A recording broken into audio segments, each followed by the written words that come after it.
It was the fall of 2025, and I was so exhausted that every time I tried to do just a little bit of work or push through, I'd get sick. Or I'd be so tired and lethargic that it'd take me days to recover from just a little bit of effort. And here's the kicker: I'm someone who literally teaches people how to live in alignment with their energy. The irony was not lost on me when I found myself in this place. I was irritable, I was grumpy, I was falling deep into what human design calls the shadow of my sun gate, which for me and that gate, it's a victim mentality. Why me? Poor me. I did everything right and still nothing is working. I'm going to share exactly how I got there, what finally shifted, and what I wish I had done sooner. And if you've ever hit a wall in your business or in your life or even in your body, I think some part of this story is going to feel very familiar. To understand how I got burnt out, I need to back it up a little bit because burnout doesn't just happen out of nowhere. It builds. And for me, it started building a few years before 2025 even arrived. At the end of 2023, I started going through a divorce. And I want to be careful about how much I share here because some things are private, but I will say this: the grief of a divorce is unlike anything I had ever experienced before. I had lost a parent already, and that grief was devastating, but it was also permanent in a way that just, okay, I saw him pass away. It's done. The grief of a divorce hit my nervous system in a completely different way because it wasn't just grieving the relationship. It was grieving a life I had imagined, the nuclear family, the future I thought I was building. And when that all unraveled, I had to look at the conditioned version of myself right in the eye. I moved into an apartment at the end of 2023 with just my personal belongings. My daughter was 2 years old. I had just stopped breastfeeding her literally like the month before. I was adjusting to co parenting, which means there were stretches of time where she wasn't with me. It just felt wrong, to be honest. And I was trying to run two businesses through all of it. My nervous system was wrecked and wired. And honestly, looking back now, it had been dysregulated for probably longer than I realized at that time. I would say my postpartum was pretty hard as well. I also want to say this because I think it matters. I was the first woman in my family to go through a divorce. So, on top of everything I was navigating, there seemed to be this energetic weight of what that meant in my ancestral lineage. That's not a small thing. So by the end of 2024, when my lease was coming to an end, and one of my businesses is being a real estate agent, I actually stumbled upon a perfect house opportunity. It was a lot of change in a little bit of time, and I put all the money I had into the down payment of my house. But I told myself, it's okay. I'll just get more sales next year. I'll just start building my life all over again. And then 2025 started, and it was genuinely a hard year in the real estate market. Looking back now, I can see clearly that buyers were scared, interest rates were high, and the market was quite uncertain. But when I was in the middle of it last year, I was shaming myself constantly, telling myself I was failing as an entrepreneur, that I wasn't working hard enough, that something was wrong with me. And so what did I do? In classic MG style, I pushed harder. I forced it. I did what my real estate coaches told me to do in order to be successful. And one of those things included being on Instagram a lot. And I want to be honest with you, Instagram was really sucking the life force energy out of me last year. As a manifesting generator energy type in human design, I have what's called a sacral center. It's basically an internal motor that responds to life with a gut yes or no. And if you're a generator or an MG watching this, you probably know exactly what I mean. My sacral was clearly screaming no, and I kept overriding it with my mind. By July of that year, I had already started leaning on my mom to help me pay for the mortgage. I was 35 years old at the time, asking my mom for help with my mortgage. That summer, at a 4th of July party that I was invited to kind of last minute because I didn't have any plans, a colleague asked me how I was doing, and I gave her my not so positive answer, my victim mentality state answer. I can't even remember what it is now. And then she said back to me, "Can you tell me one good thing that is going on in your life right now?" I think she even said to me, "It seems like you're doing a lot of hikes. That looks like fun." That was a total wake up moment for me. I wasn't enjoying hanging out with myself. And it turns out I don't think my colleagues were really enjoying hanging out with me either. Something had to change. And this was where I actually had awareness for the first time. But here's the thing about awareness, it doesn't always mean immediate action. I had that moment of clarity in July, but it still took until literally December of that year to actually go into full surrender. So here's the part of the story that I want to bring human design into because ultimately, this is a channel where I'm mostly teaching about human design. I have been practicing this system for 7 years. I have been working with coaching clients using this as a map for us for the past 4 years.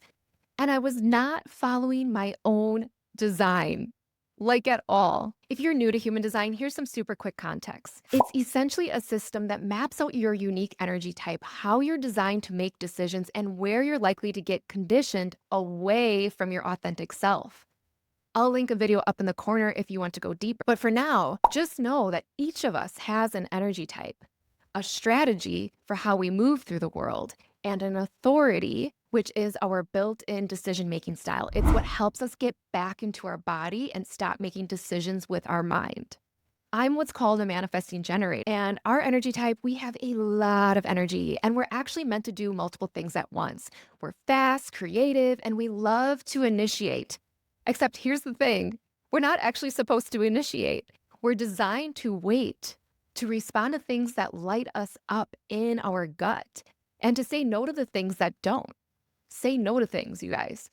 I also have what's called the 2034 channel defined, which very briefly is a channel that literally connects your throat directly to your sacral center. Many manifesting generators have this channel. It's one of the fastest energetic channels in the chart. So when I get a creative idea, I go for it like that before even checking in with my body. And on top of that, my authority, my decision-making style is emotional, which means I'm actually designed to ride an emotional wave over multiple days before committing to new things, before saying yes or no to things that are coming at me. I was doing the opposite of that. I was letting my mind drive. I was seeing what other successful people were doing, checking all those boxes, thinking that if I didn't post consistently on social media, I was not going to book any clients. And I was initiating in my life constantly.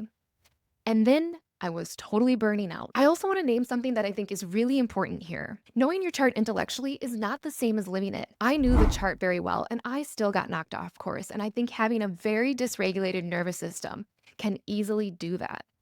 So that brings me to December of 2025, which was my surrender point.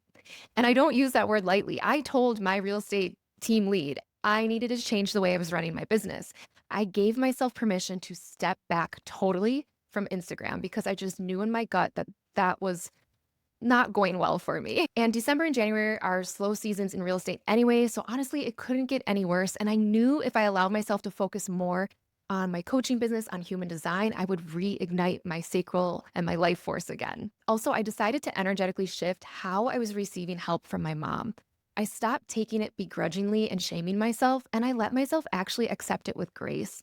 I let myself sit in the energy of gratitude that I even have a loved one that would be able to help me in a time when I was struggling. I just knew I needed to make that shift, or else I was really blocking abundance from every possible form. And I went back to the basics with my human design chart. Not the deep dive into every gate and every planet, just literally the foundation. What is my strategy? What is my authority? And am I actually following them? That was a pretty clear no. Honestly, I had to get real with myself. I doubled down on my somatic experiencing work, which is body-based healing that helps you actually feel and move emotions through your nervous system instead of just thinking about them or talking them out. And I, of course, kept up with my yoga practice, and breathwork even became a real staple for me. And the last thing I did to pull myself out of burnout was I hired a projector coach. Now, if you know anything about human design, you know that projectors are incredible guides and mentors. They can see things the rest of us can't always see in ourselves. And I have been talking about how valuable projectors are for years. And here I was, not working with one. So I am finally walking the talk, and it has been such a great decision. Our main goal in working together in 2026 is simple. Don't burn out again. Keep just the main thing, because when we keep that as the main thing, everything else, the clients, the businesses, the creativity, the parenting goals, gets to flow from a more sustainable place. And I'm going to be totally honest, you guys, I haven't made it. I'm not standing here telling you that I followed my human design for 30 days and suddenly everything became sunshine and butterflies. This is not what happened. What I can tell you is the start of 2026 has felt incredibly different ever since I prioritized living in my highest alignment with my chart and my life. I've had clients reach out to me for both real estate and coaching, and they came from places that I genuinely feel good about in my body. Spoiler alert, not from Instagram. I actually stayed present and let things come to me like my strategy suggests. And the universe met me. That really built faith in the co creation with the universe again. And you guys, the clients themselves have been so aligned. Whether I was doing a real estate transaction or a transformation coaching session, I am in my heart space the whole time. And that's what I want it to always feel like. I've also let go of something I didn't realize I was kind of gripping on pretty tightly and again trying to drive with my mind, which is the need to know exactly where all of this is headed in my entrepreneurial journey. The timeline I had in my mind is that coaching, my healing business would become a full-time job, and that real estate is my bridge to get there. But I've even released that. And what's replaced it is trust. Trust that if I live my design, if I take care of my nervous system, if I let the universe actually meet me halfway, things will unfold in right timing. And that's not passive. It's actually one of the most active things I've ever done with some control. I am choosing to trust in the alignment of my design. So if you are in the middle of a hard season right now, I just want you to know I see you. Whether it's burnout or a life transition you didn't choose, or a year that did not go the way you planned, you might just be getting redirected. And if you know your human design chart and you're still suffering, I get it. Knowing the map isn't the same as actually living it. Integration is the work. The body work, getting back into your body, is the work. The nervous system healing is the work. And your chart is your compass. It's not the cure. So before I go, I would genuinely love to know from you guys. Have you ever experienced real burnout? Not just tired from a busy week, but the kind where your body is actually stopping you and trying to drop hints that something needs to change. Let's make this a conversation down below. And if something I said today resonates with you and you're in a season of uncertainty or a big life transition, or you're just ready to come back home to yourself, I do have space for one-on-one work right now through what's called the Soul Alignment Portal. It's a 3-session transformation journey where we'll take what you are going through right now, we'll peel back the layers, look at the conditioning, bring in the human design chart, align you to that, and set you off on your journey with you understanding the most optimized version of your story. I would love to work with you if you feel called to that. Thanks so much for being here, you guys. Thanks for listening to my burnout story, and I will see you on the next